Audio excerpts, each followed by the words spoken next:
నమస్తే friends, welcome back. ఈరోజు మీకు ఒక స్పెషల్ నూడిల్ బ్రేక్ఫాస్ట్ చూపిస్తాను ఫ్రెండ్స్. నూడిల్స్లో స్పెషల్ ఏముంది అనుకుంటున్నారా? ఇది నిజంగానే స్పెషల్ నూడిల్ ఫ్రెండ్స్. ఇది ఇండోనేషియన్ నూడిల్ ఇందోమి అని సౌదీలో ఫేమస్ అన్నమాట. అది మిగోరింగ్ ఫ్లేవర్ తోటి చాలా టేస్టీగా ఉండే నూడిల్. ఇది ఫస్ట్ టైం మేము అమెజాన్లో చూసి వెంటనే ఆర్డర్ చేసేసుకున్నాము. ఇది మాకు అంత ఫేవరెట్ అన్నమాట. బౌల్లో ఇలా వాటర్ తీసుకుని కొద్దిగా ఆయిల్ వేసి మనకు కావలసిన వెజిటబుల్స్ అందులో వేసేసుకుందాము. ఈ వెజిటబుల్స్ వాటర్తో పాటుగా బాయిల్ అవుతూ ఉంటాయి. ఇవి ఉడికేలోపు మనము వేరే ప్రాసెస్ చూసుకుందాము. ఈ నూడిల్స్లో వీళ్ళు కొన్ని స్పెషల్ ఇంగ్రీడియంట్స్ ఇస్తారు ఫ్రెండ్స్. ఇవి బ్యాంబూ పౌడర్, తరువాత ఆనియన్ ఆయిల్, ఇంకా సోయా సాస్, తరువాత ఈ మ్యాగీ చికెన్ స్టాక్. ఇది సపరేట్గానే దొరుకుతుంది ఫ్రెండ్స్ అమెజాన్లో కూడాను. ఇవన్నీ కలిపి ఈ నూడిల్కి ఎక్స్ట్రా ఫ్లేవర్ ఇస్తాయి ఫ్రెండ్స్.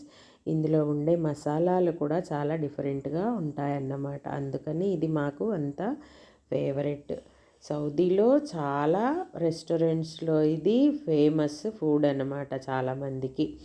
తర్వాత ప్యాన్లో ఇలా ముందు ఆనియన్ ఆయిల్ వేసుకుని, తరువాత కొంచెం నార్మల్ ఆయిల్ కూడా వేసేసుకుని వేడయ్యాక మనం కట్ చేసుకున్న ఆనియన్స్ అందులో వేసేసుకుందాం. ఆనియన్స్ కొద్దిగా ఫ్రై అవుతున్నప్పుడు దానిలో మ్యాగీ చికెన్ స్టాక్ క్యూబ్స్ 2 వేసేసుకుందాం. కొంచెం ఎక్కువ నూడల్ కాబట్టి 2 వేస్తున్నాను ఫ్రెండ్స్. అదే ఒక ప్యాకెట్ చేసుకుంటే హాఫ్ స్టాక్ సరిపోతుంది. ఇలా మొత్తం అంతా మిక్స్ చేసేసుకుని మసాలాలు కూడా వేసేసుకున్నాక ఇప్పుడు టొమాటో కెచప్ వేసుకుందాం.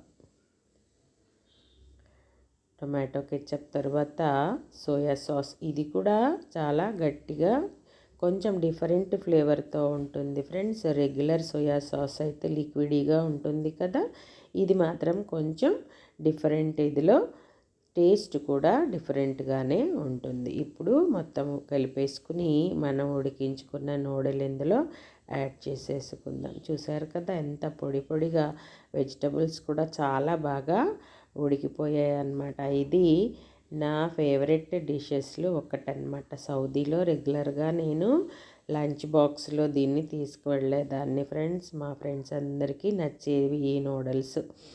ఇలా మొత్తం అంతా ఒకసారి మిక్స్ చేసేసుకున్న తరువాత ఇంకా మనం సర్వింగ్ బౌల్లో తీసేసుకోవడమే ఫ్రెండ్స్. చూడండి ఎంత పొడి పొడిగా, చాలా చూస్తుంటేనే జ్యూసీగా ఉంది కదా. మీరు ఒకసారి ట్రై చేయండి ఫ్రెండ్స్. వీడియో నచ్చింది కదా? నచ్చితే ప్లీజ్ లైక్ అండ్ సబ్స్క్రైబ్.